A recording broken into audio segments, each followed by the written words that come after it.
মূল্য বসে থাকলে হইব? এখন কি করবা চিন্তা করছো? কি করুম মানে? আগে তো দরকারে অদরকারে আব্বার কাছ থেকে টাকা চাই নিতা। এখন এখন সমস্ত টাকা ওই মহারানীর কাছে আইব। সেইটাই তো চিন্তার বিষয়। শোনো, তোমার ভাই বিদেশ থাকে দেখাই আব্বা আমার তোমার লগে বিয়া দিছিল। কথা ছিল তোমার ভাই তোমার বিদেশ লয়ে যাবে। 3 বছর হয়ে গেল, তোমার বিদেশ নিব তো পরের কথা, তিনি একবার দেশে আসতে পারলো না। বৈশা না থাকে ব্যাগটা গুছাও, যাও, তোমার ঘর জামাই থাকার সময় হয়ে গেছে। কি কইতাছো তুমি উল্টাপাল্টা কথা? ঘর জামাই হয়ে থাকতে যাবো কেন? তোমার কি মাথাটা ঠিক আছে না খারাপ হয়ে গেছে? হ্যাঁ, আর এই বাড়িটা কি ভাইজানের একলার? এটা আমারও পৈতৃক ভিটা, এটার অর্ধেক আমার। বড় বড় কথা, এইবারের অর্ধেক আমার। এই বিটা ছাড়া আর কিছু আছে? খাই বা কি? তাছাড়া আমরা তো আরেকটা দোকানের মধ্যে পড়েই আছি। আমরা মানে? বোঝো না? আমি আর আমার আব্বা। আব্বা ভাবছিল তুমি ডিগ্রি পাস, যদি বিদেশে না যাইতে পারো দেশের মধ্যে একটা কিছু করতে পারবা, একটা চাকরি বাকরি অন্তত পাইবা। পাইছো? চাকরি কি শ্বশুর বাড়ির বড় মাছের মাথা যে শ্বশুর বাড়ি বেড়াইতে গেলাম আর শ্বশুর আব্বা বড় একখান মাছ কিনে আনলো বাজার দিয়া, আর শাশুড়ি আম্মা খুব ভালোবাসা রাইন্দা বড় মাছের মাথাটা আমার পাতে তুলে দিল? অবশ্য সেই ভাগ্য আমার হয় নাই। কি কইতেছ তুমি?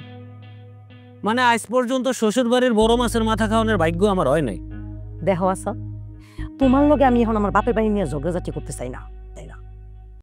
সব টাকা যদি মহারানীর হাতে চইলা যায় তাহলে কেমনে হইব? আগে চিন্তা করো, বুদ্ধি বাই করো যে ওই টাকা কেমনে মায়ের কাছে আনো যায়। ওই বুদ্ধি বাই না কইরা এসে ঝগড়া করতে। এইটা অবশ্য তুমি ঠিক কইছো।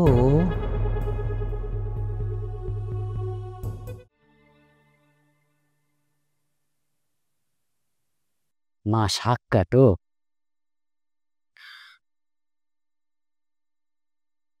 মা, আমি তো সেই কবেই ডিগ্রি পাশ করে বসে আছি, চাকরি বাকরির তো কোনো খবর নেই। এর মধ্যে আবার চাকরি পাইতে গেলেও তো মেলা টাকা পয়সার দরকার। তা আমি কি করো? ভাইজান নাকি এখন সব টাকা পয়সা তোমার কাছেই পাঠাইতেছে, আবার শুনলাম তোমার নাকি জমিও কিনতে কইছে। হ, কইছে তো। আমি কই কি মা, আহ, জমি কিনলে তুমি আমার নামেই কিনো। কেন? তোর নামে কিনবো কেন? দেহ মা, তুমি তো জানোই আমি মেলা জায়গায় চাকরির লেগে আবেদন করছি। ধরো এর মধ্যে যদি কোনো জায়গা থেকে আমার চাকরির ডাক আহে তাহলে তো মেলা টাকা পয়সার দরকার হইব। আর ভাইজানের নামে যদি ওই জায়গা জমি থাকে তাইলে তো চাইলেও বেচতে পারুম না। আমার নামে জমি থাকলে তো ধরো গিয়া যখন তখন বেচতে পারুম। আমি এটা করতে পারবো না। মা, চাকরি যদি পাইই যাই তাহলে তো চাকরির বেতন দিয়ে ভাইজানের জমির টাকা ভাইজানের ফেরত দিয়েই দিতে পারুম। আর তাছাড়া ভাইজান যদি দেশে চলে আসে তাহলে তো ভাইজানের জমি ভাইজানের ফেরত দিয়েই দিব। আর ধরো এর মধ্যে যদি ভাইজান আমার বিদেশ লইয়েই যায় তাহলে তো কোনো কথাই নাই। আচ্ছা ঠিক আছে, আমি আলম ফোন করলে আলম রে জিগাম নে। এইটা তুমি কি কইতেছো মা? তোমার কি মাথা টাথা খারাপ হয়ে গেছে নাকি? ভাইজান রে কইলে ভাইজান জীবনেও রাজি হইব না, উল্টা ভাবিরে টাকা পয়সা পাঠান শুরু করব। আর একবার যদি ভাবিরে টাকা পয়সা পাঠান শুরু করে তাহলে আমাকেও ভিক্ষার ঝুলি নিয়ে রাস্তায় নামতে হইব। এমনি তো ভাইজান আমারে বিয়া দিয়া খালাস। এটা কেমন কথা? তোর ভাইজান তোর লাগে কিছু করে নাই? এই যে দেশে থাকতে তুই লেখাপড়া করছিস, কেটা করাইছে? তোর বাপ করাইছে?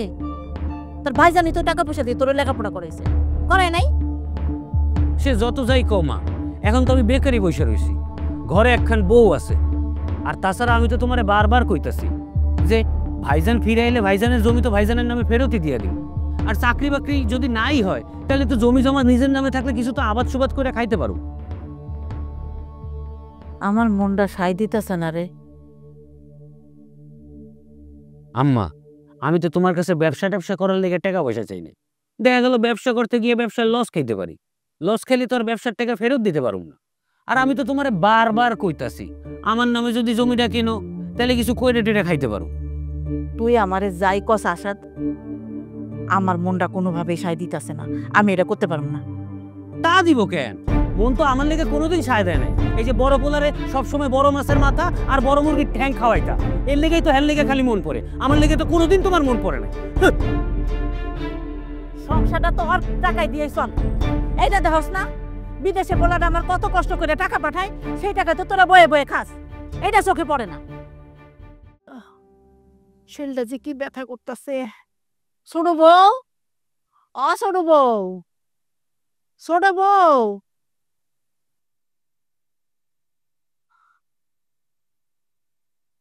কি হয়েছে? সমস্যা কি আপনার? ছোট বৌমা কয়ে সিলাইতেছেন কেন? এই বাড়িতে কি এখন আপনার ওই বৌমা আছে? ডিরেক্ট বৌমা কয়ে ডাকতে পারেন না? কোন কেন ডাকছেন? আমার ওষুধ নাই, ওষুধ ফুরাইয়া গেছে। আসাদ কই? আসাদ দেখো আমার ওষুধ আইনা দিক। আপনার বড় পোলা না আপনার টাকা দেয়, ওইখান থেকে ওষুধ আনলে কি সমস্যা আপনি? টাকা তো দেয় ঠিকই, হাতে আউনের আগে তোমার জামাই তা লইয়া যায়। এই লাইকা কই? ও বাড়িতে কই গেছে? একজনের লোকের জায়গা জমির ব্যাপারে একটু কথা কইতে গেছে। জায়গা জমির ব্যাপারে কথা কইতে গেছে নাকি নয়া বাড়ি করতে গেছে?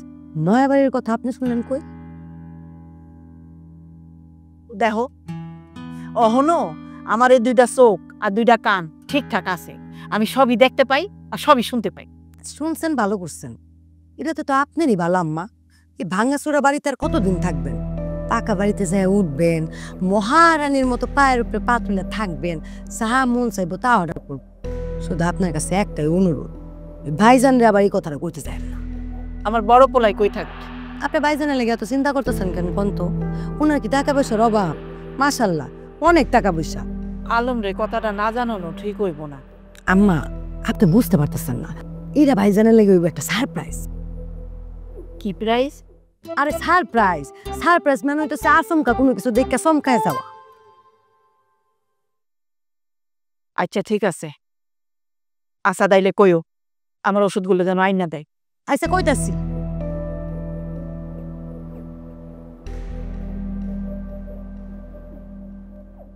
বিষয়টা আমার কাছে ভালো ঠেকতেছে না।